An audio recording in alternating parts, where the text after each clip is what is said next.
Okay. Hello! Hey, how's it going, everybody? This is Genesee County Compassion Club Show. I'm Jeremy, your host, back in the studio, here from allpointstv.com. We got John behind the camera, making it happen as always in the studio. What's up, John? Not much. Glad I got the audio back. Yeah. Glad everything's technically working today. Yeah, it's like I shouldn't fiddle with stuff. I'm not that technically, have that expertise I need, I guess. Oh, you're a humble man. But actually, after 9 years of doing this stuff, I should picked up something. But Yeah, I should think have. you picked up a thing or two. Yeah. The studio's looking pretty awesome. Am I still in my garden? Yep, you're still in the garden, man. I can smell it from here. I'm serious. It's like I can almost smell that. Well, that's me. Oh, okay. Is that from your real garden? Huh? That is just me. Yeah. Yeah, it emanates from my skin.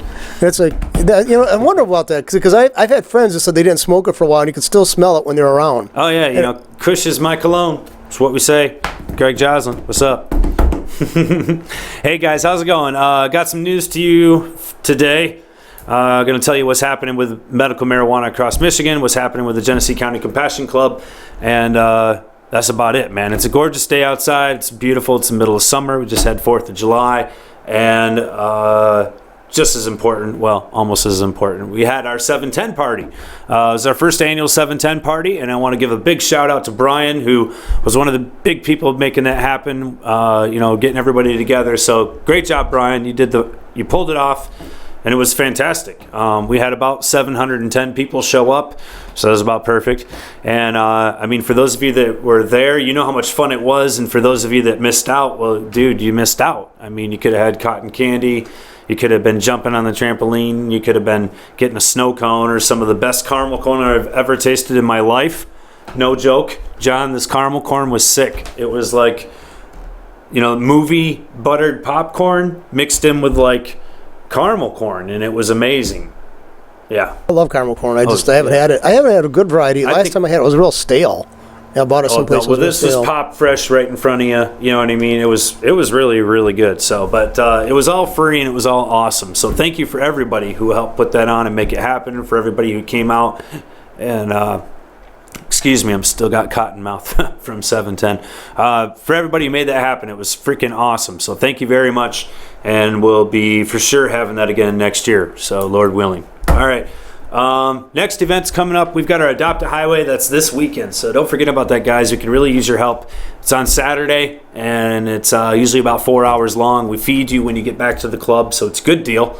And you also help be a representative of what the cannabis community is all about. I mean, it's about being positive. It's about making this place better for everybody, and this is one of the ways we like to do it. So on Saturday, if you can help out, we greatly appreciate it. 10 a.m. at the club. Then we head out to our spots, do our cleaning, and when we're back, and usually done by about 2 o'clock. So it's pretty cool. Do you do both spots simultaneously? Or we do. Okay. Yep. Yeah. So we kind of split up into groups. Then we break down into each side of the highway, and we rock it out. So it doesn't take too long. You get some exercise and then make the place look better. That section on Dort you adopted, that's a well-used area, and it gets a lot of crap going in there. I've seen it, between the times you guys clean, you do have enough to... Oh, man, we've taken a tremendous amount of garbage out of there. Of course, it's right. Sure. It's not too far from scrap yards and stuff, so it's kind of... Yeah, that helps. Right, you'd think we could go in there and maybe make some money, but unfortunately, I think we're getting everything that the scrapyard didn't want. Yeah, it's a mess. I see people throwing stuff out the windows all the time, and it's a shame. I don't understand you go to other places around the country, and you can tell,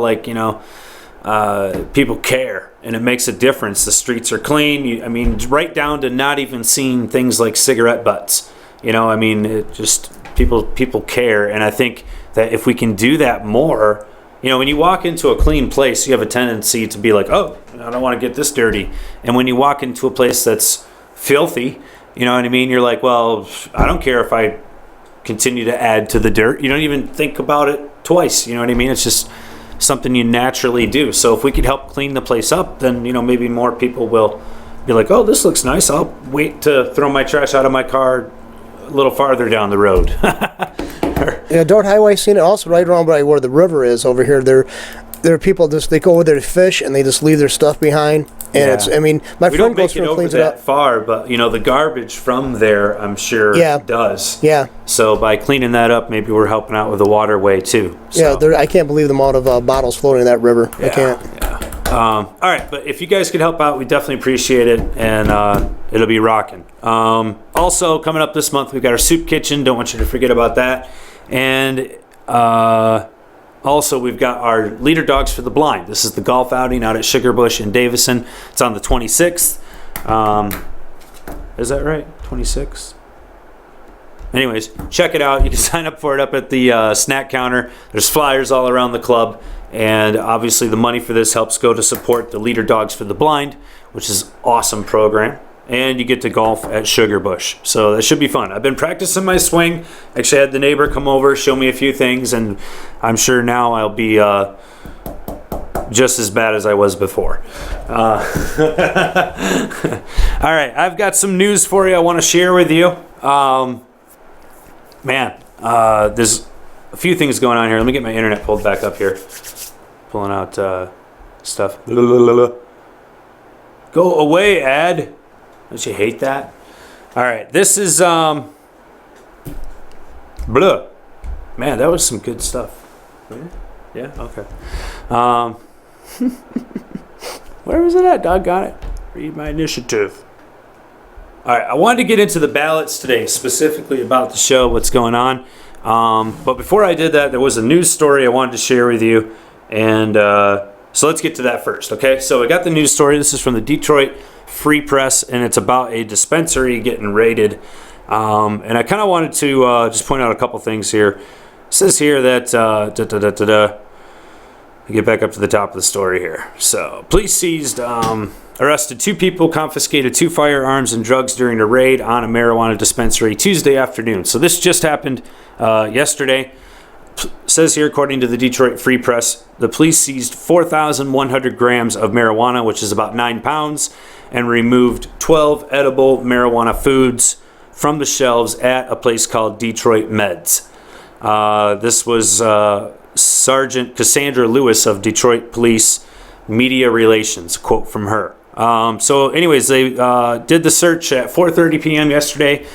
Says 2 people were arrested and 9 pounds along with some edibles seized at that location. The police are saying that they're not operating within the guidelines, that they were dealing with people that didn't have cards. So obviously that's a big concern. Shouldn't be happening. The medical program is for people that are in the medical program. And in addition to that, 4,100 grams is clearly over the legal limit that 2 people could possess at one time in any way, shape, or form. The maximum amount that someone can carry, even if they have 5 cards and are a patient themselves, is still 15 ounces. And this is the equivalent of over 2 pounds apiece. So, well, restate that. 4,100 grams are looking at more like 4 pounds apiece. So clearly way over the amount that they should have. Now, some of that might still have been drying or still in processing. And sometimes when you see police reports, things that they label or lump in together aren't always what they should be. So I don't want to, side with the police on this side and say like these people were just being crazy. But also on the other hand, it doesn't look very good from the outside. So, but at any rate, dealing with people that don't have cards is obviously not okay, and something that isn't anything that people that really care about this program are ever going to do. So, places like this, Detroit Meds, or at least the way that this is being portrayed, is not what we need to see. There's a comment in here, saying that all dispensaries are illegal. Of course, that's from the state legislature, or saying until the state legislature passes a law. That's from the attorney Bill Schuette. But this obviously, clearly, that's opinionated. You've got different types of collectives and dispensaries across the state. So that's not what was at stake here. What was at stake was this place was clearly not doing anything that was even deemed close to being legal. So, obviously not a good thing there. Detroit Meds, if that's the truth, shame on you. If it's not the truth, then hopefully the truth will come out. And if it does, then we'll be able to share that with you guys on this program. But I know that there's been some other raids going on around the state. And I don't know if there's sort of like a clampdown going on, by the state police, or if it's just sort of individual situations that have been, being investigated for quite some time and now finally, getting down to their culmination. Who knows? But at any rate, the important thing is that you stay within your limits. I mean, it's real simple. Stay within your limits, and you'll be perfectly fine. You know, if you've got 2,000 grams on you, you've got too much. All right. Yeah, and just for the layman's terms out there, if I do have any folks out there watching the show that really don't know what we're talking about when it comes to weight, 448 grams equals 1 pound. And that right there is more than any one person in Michigan can legally have anyways. So if you've got 2,000 grams, you're well beyond that limit. But anyways, moving on here. That's the news for today. There's no other news I really want to share with you from Michigan. But I do want to talk about some of the ballot proposals that are going on. I did a little research before the show, and it looks like there's 2 different proposals out there. The one proposal I really actually can't find the approved language for, so I don't know that you can actually find that petition, per se, out on the street, or I couldn't even find it on the internet. So I don't know that it's actually been approved by the State Board of Canvassers. If it has, I don't know. All right, but I know that they had intentions to get it approved. What I'm talking about here is the Michigan Responsibility or Cannabis Responsibility Council, MRC, as a lot of people are starting to call them. This is something I mentioned last week on the podcast. The ballot language that they're proposing is something that where individuals over 21 could possess cannabis.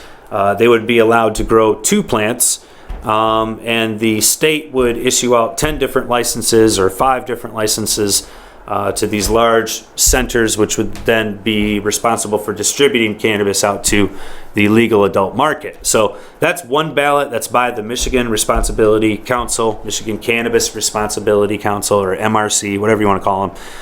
Like I said, I have not seen that ballot language yet. I can't find the official language that should have been approved by the State Board of Canvassers by now. So I don't know that language is actually out there yet. But I have heard that it is being done and that it will be. So I don't know, maybe this is a scare tactic or something. But you can Google it for yourself and you'll see what I found, which is not much. There's a couple different reports in local papers around the state that talk about what their intentions were, what the language should be. But like I said, I haven't found the actual language or the actual ballot proposal to where I could actually read it to you. Okay, so I don't know that that's actually out there. Maybe it will be, maybe it won't be. It's certainly not anything that you actually want to sign. So if it is out there, or if it will be, if it's going to be out there, and you see something from MRC, or you see something that talks about, legal adult use, you want to make sure you look at it first. But if it's from the MRC, that's not something you want to endorse. I mean, unless you're in favor of the man doing everything for you. But that's not the kind of legalization that I think anybody really wants to see, other than a few rich people. But the other initiative I do want to talk about, I was able to find, I do have the language for, and I want to go through that with you today so that we can have a good understanding of what's in there, and then I would encourage you to read it for yourself, and then you can decide if that's something you want to sign. So I had someone contact me from the group MI Legalize last week during our 710 party, brought in the ballot signature pages so we could actually start getting signatures for this. But before we do all that, I wanted to get the information out there to our club members and then get your feedback on it. So today, let's go through this ballot signature or ballot proposal as quickly as we can, efficiently as we can, and like I said, you can make up your mind for yourself, and then I would, again, encourage you to read the actual language for yourself before you sign it, and then make up your mind for yourself. So first thing is you go to milegalize.com. Real simple, the word legalize.com. Put it all together. Put it on your internet. Google it, whatever it takes. All right? Pull it up, and first thing you'll see is it says read the initiative.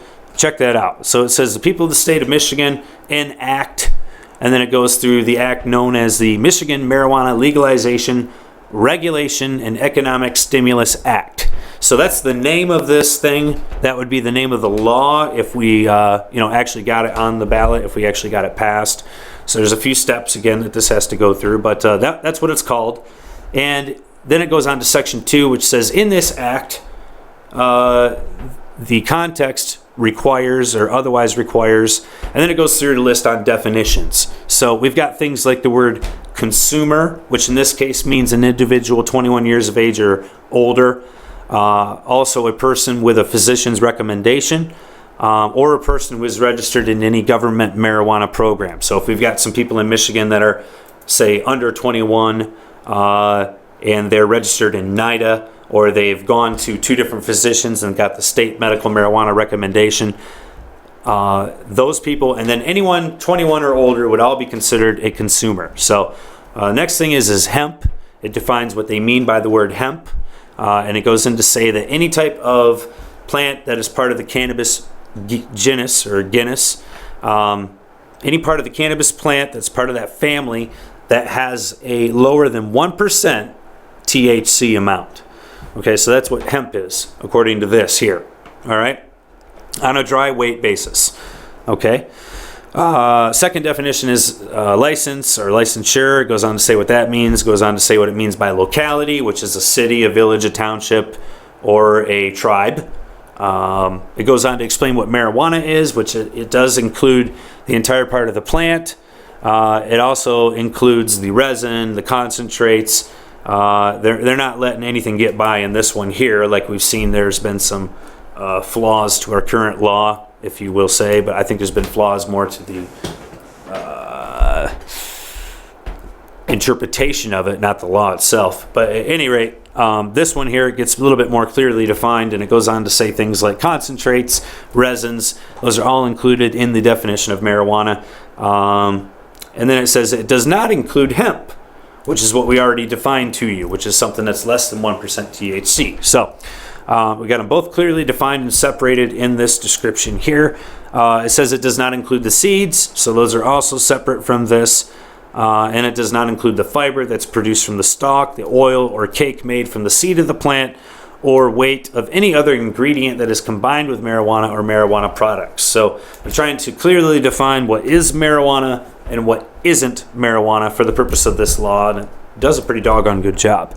Also includes marijuana accessory, a definition for that. So it goes on to talk about things like equipment, product, or material that is used, intended, or designed for the use of planting, propagating, cultivating, curing, delivering, drying, growing, harvesting, composting, manufacturing, compounding, converting, producing, processing, preparing, testing, analyzing, packaging, repackaging, storing, transferring, transporting, vaporizing, or containing marijuana. So basically anything that has to do with marijuana, that's defined.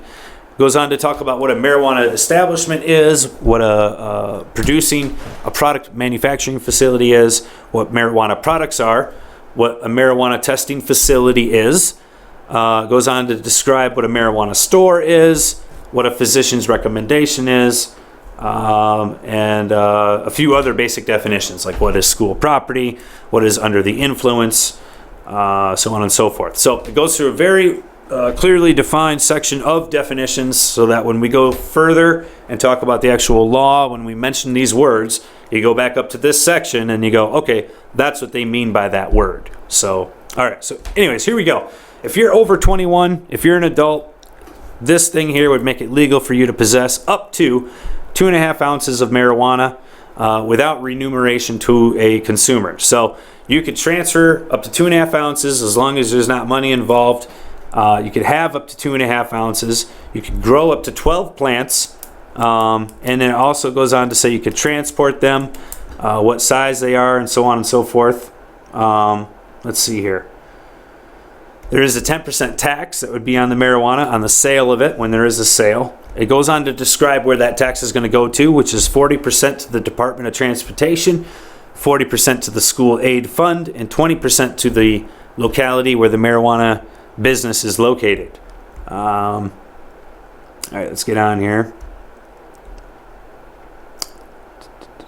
It goes on in the act to describe what it does not do. So clearly states that someone under the age of 21, it's not okay for, you can't transfer to them, all the basic stuff that you would think of.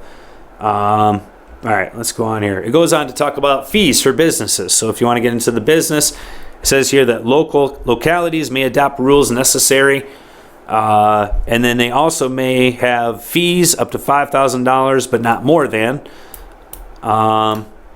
for application fees. It says renewal fees shall not exceed $500 unless the locality determines that a greater fee is necessary to administer the act. So there's limitations on the fees that can be charged for these localities that decide that they do want to have some type of marijuana businesses allowed in their community. So it breaks it down to a local level instead of having the states do it, which I think is a good idea. It limits what they can do as far as the fees that they can charge. It also puts limits on the time that they have to issue these licenses. So that's another thing. They can't sit there and delay forever. It does list out penalties for misdemeanors if you're giving it to someone under 21, if you're giving a further penalty if you're giving it to someone under the age of 18. Let's see here. Trying to find your actual limits here. You'll see when you look this up for yourself that reading through a law isn't as always it's not exactly laid out the best way for you sometimes. It's not like a speed limit where it's like 65. All right, so it looks like basically if you're 21 years of age or older, you have the ability to possess cannabis. What I am seeing in here is that I don't see the amount that you can possess. I don't see a limit on that. I do see that you can't transfer more than 2.5 ounces, even if it's for free.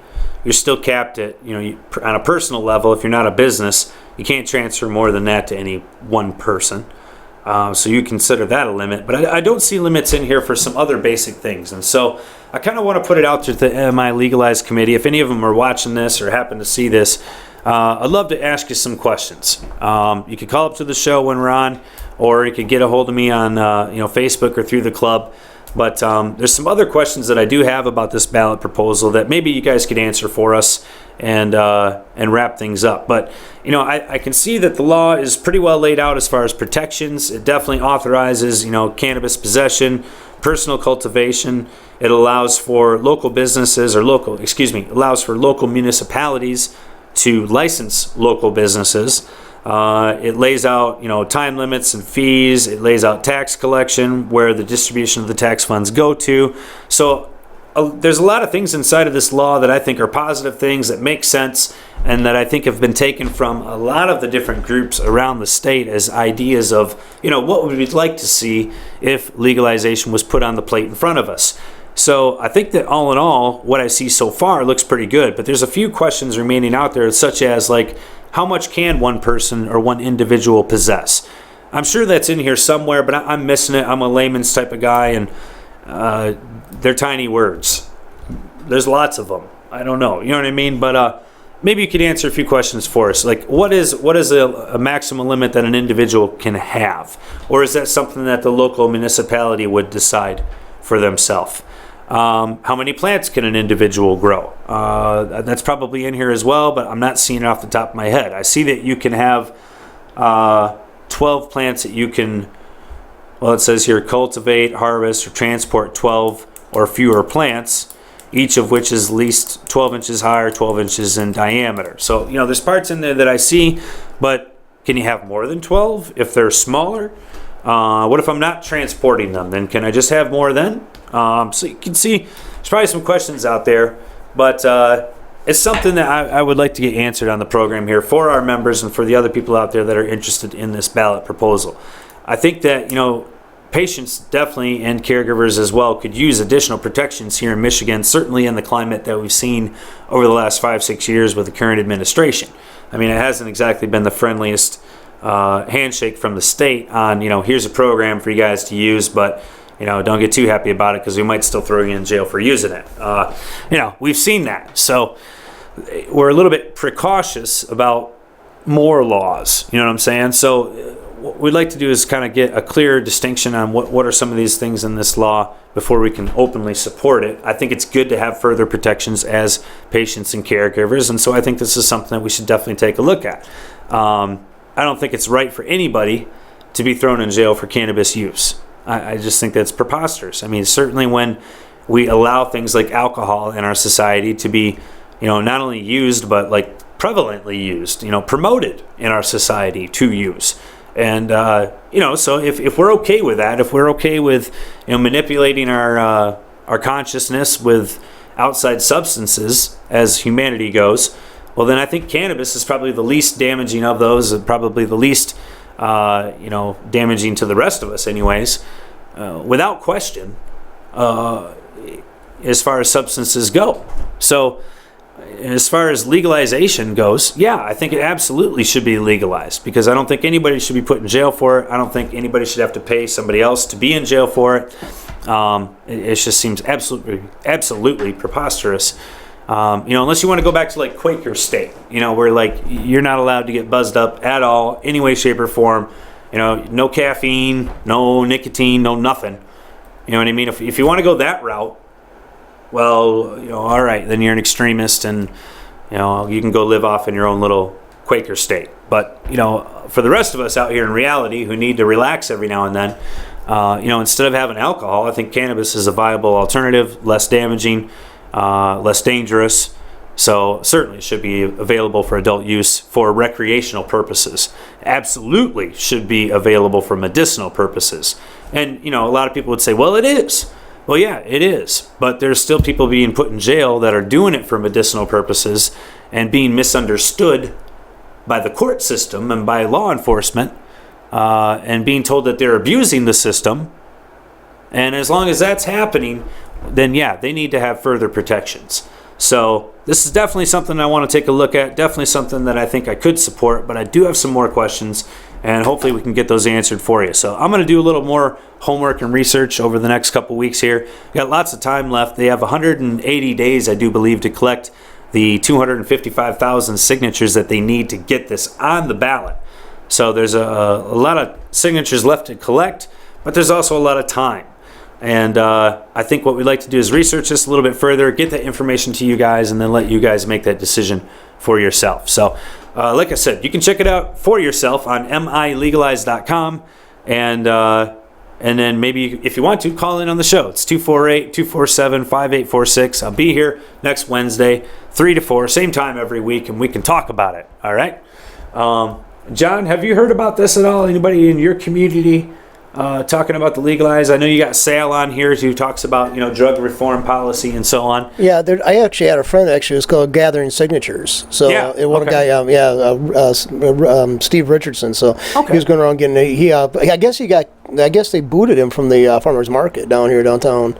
Yeah. So they didn't like it. So I think that's the audience you're probably the population segment you're wanting to hit up. Do they normally allow signature gathering? I don't know. It's farmers market. I think they're very picky and choosy. There's a new market manager because Dick Ramsdell left, and Dick was pretty nice guy. I would think that being that it's a vendor's market, that it would pretty much be a no solicitation type policy, because as soon as you let one person come in and stand there in the parking lot to, in a sense, solicit people. You know what I mean? The old market, I remember people staying right up front, the doors that face the street. Back in the old days, I can totally understand that. But the way things that are abused and taken advantage of today, every Tom, Dick, and Harry that wants you to sign something or look at this and that would be in that parking lot. I'm just talking within a year, though, because they just, they only been in the new site just a little over a year now. So I think they went down there in June or July of last year, the new site. So signature gathering isn't an easy job. I mean, even when you have something like this that might be popular with a lot of folks, just stand on the street corner and try to approach somebody with a clipboard in your hand. You know what I mean? That's right. That's where even I'm totally different, because I'm engaged in this, because even the stuff I don't want to see personally, but I think John, it should be put to a vote. You're not normal. I know that, but I'm woefully aware of that. But I just think I encourage it. I think this is a very healthy sign, and I dislike anybody who doesn't want to be part of it. I don't understand that. I'm totally with you, John. I think we need to be open to education, open to having choices, but I also understand that there's that other side of the coin where people are tired of being constantly bombarded with, hey, I got something for you.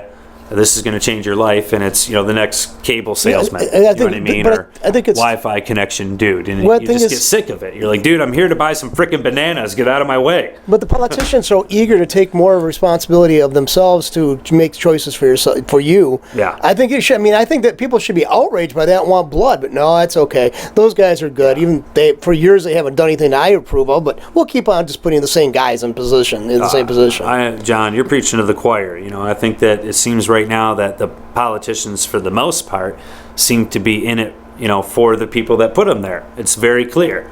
And if if you're not in that type of ball game, which I don't know hardly anybody that is, who has an extra $1 million to throw around to a politician? I think most people that run into money, at least that I know, if they did anything, they give it to a charity that actually helps people, like Feed the Children of Africa or something like that.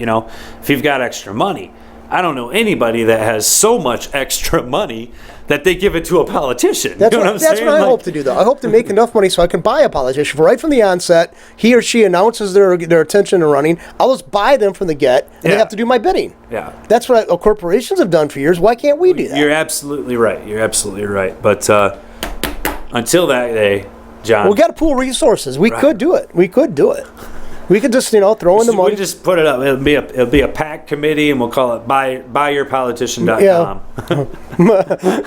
We got what is it? Buy a scumbag or something. It'll be like eBay, and you just got a list of them. We can put bids on, which one we think. Which districts are going to represent. Right if it's crucial for your, it's almost your agenda. to that point. No, that's what it is. I mean, I really believe they should be wearing uniforms with their sponsors' names on it. And you're right. That's why we should be more open to things like ballot proposals. Not just ones for weed, but for all types of different issues, because there's a lot of things that aren't being addressed by our legislature that should be, and sometimes the only way to get that done is a grassroots effort, which in this case, that's exactly what this is. There's no rich corporation behind it. There's no rich man behind it. There's no rich anything behind it. They had one donor come forward and tell them, hey, if you collect money, I'll match funds up to $100,000. And, the guys at MI Legalize were very excited about it, which by right they should be. That's a lot of money. But that's a lot of money to you and me. You know what I mean? That's not a lot of money to guys like George Soros, who paid for our last ballot proposal, which is why you and I possess cards today, right? He gave $2 million to MPP for them to come into Michigan to help get our medical law passed. And we're looking at this MI Legalize campaign right now. And like I said, we're excited, and we should be, about $100,000, grant option here, or whatever you want to call it. But let's put it in perspective. We've got a long ways to go. So, I don't want to say we, because it's not like I'm a part of this or anything. But if the ballot thing goes through, it's got a long ways to go. It's on a big uphill climb, and so I think these grassroots efforts, they're fighting tremendous battles, is what I'm trying to say. I mean, whether it be for this particular one or any other. Unless they're put together by a group like MRC, where you've got a bunch of rich politicians who are backed up by a bunch of rich guys who live here in Michigan, or maybe they don't. In a lot of cases they don't. They don't live anywhere. They've got 15 houses.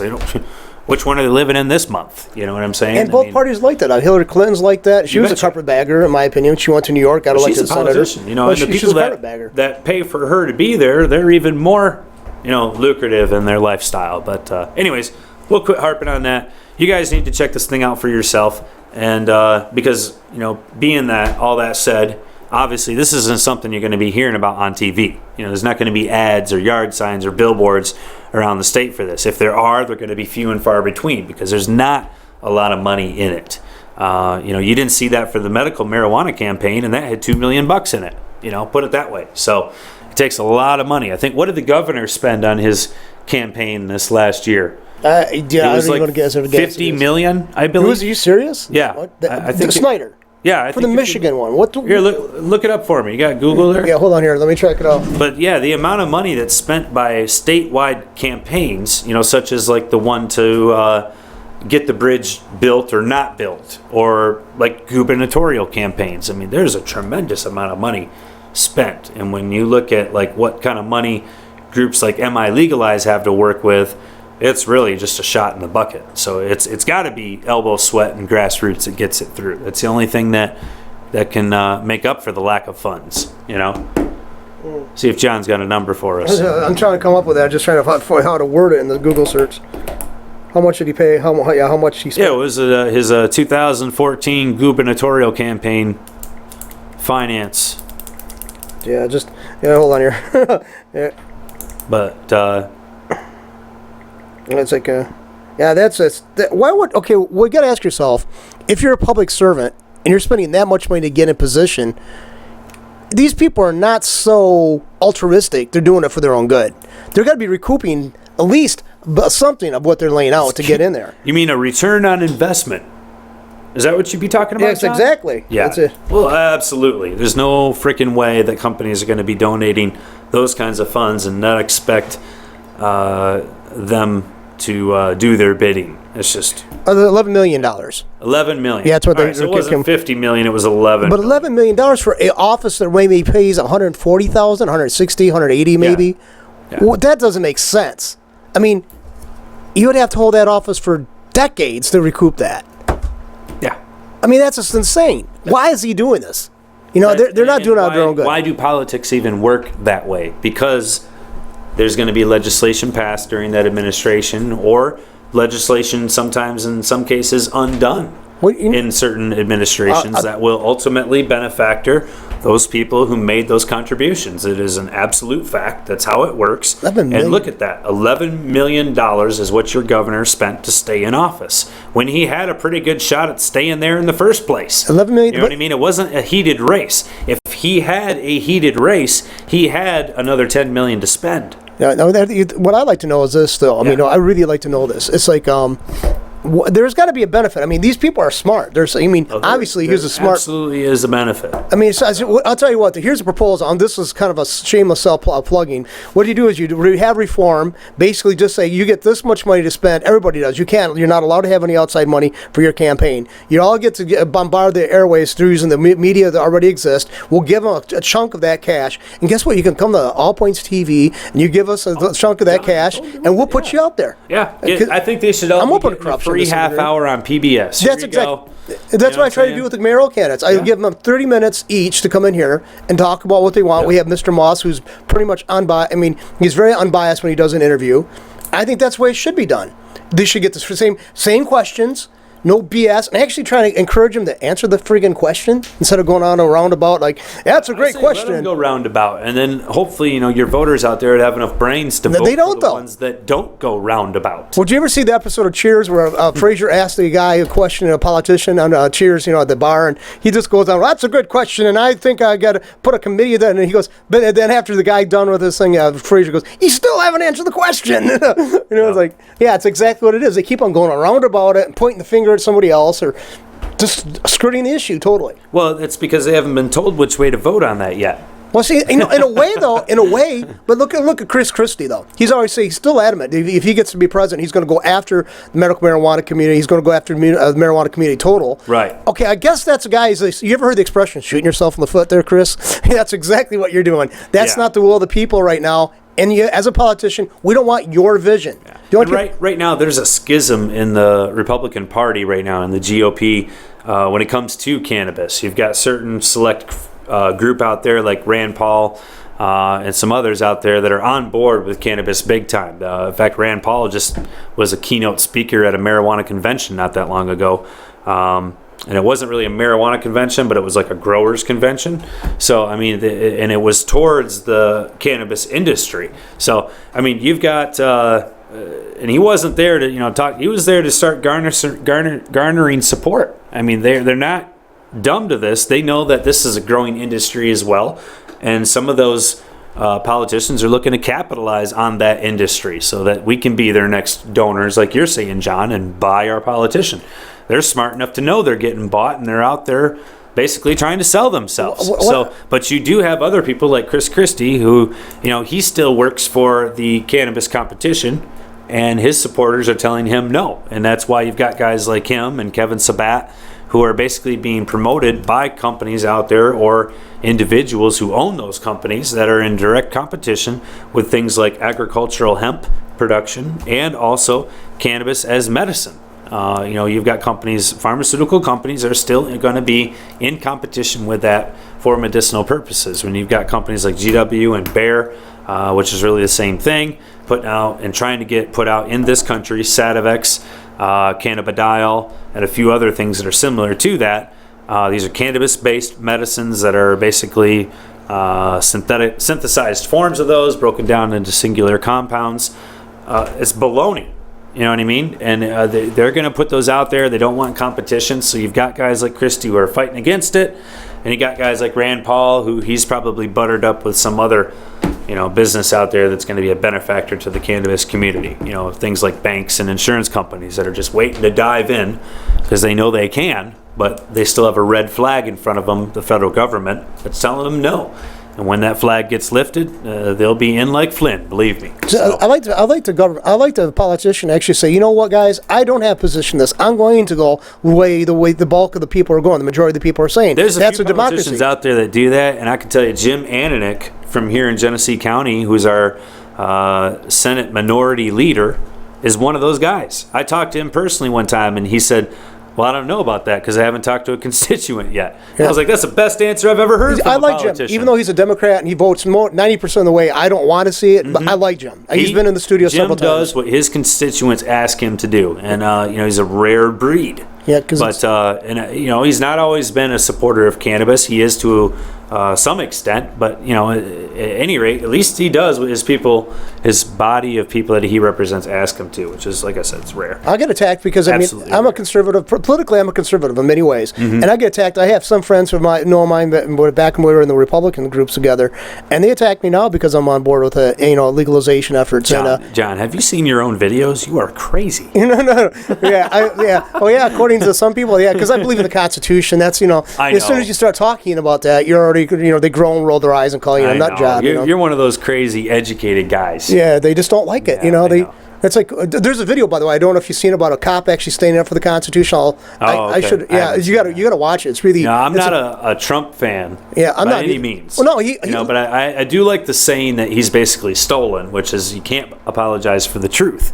Because you can't. No, you know what I mean? And John's one of these guys that he's educated, and he's going to say what he knows. You know what I mean? And he's going to let you have it. So. It's like when I did that video about the Army training thing. Yeah, I did come across like a nut job. I did probably to some people because come on, they're blowing up things and they're just saying dismiss. They want to dismiss it because it's a poor neighborhood. Yeah, it's a ghetto rundown area. You're absolutely right. They're trampling all over your constitutional rights, and nobody's calling them out on it. No, they say. Well, and then people saying, "Well, I want the government to be on because Flint is a capital, murder capital, which is a load of crap. It is not the murder capital.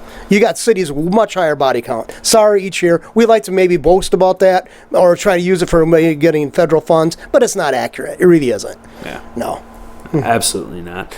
All right, guys. That's about the news that I have for you. Like I said, I want to get into the ballot today. We did that. Encourage you to check it out for yourself. Hopefully get more info on that in the future and be able to share that with you here on the podcast. Got those exciting events coming up. Don't forget about those. But other than that, hey, enjoy your summer. It's beautiful outside. It's going to be over before you know it, that's for sure. So get out there and enjoy it. But thanks for being with me here today on the Genesee County Compassion Club show. Call in next week so I can hear from you. Guys, enjoy the club, smoke one for me, and I'll catch you here next week. See ya.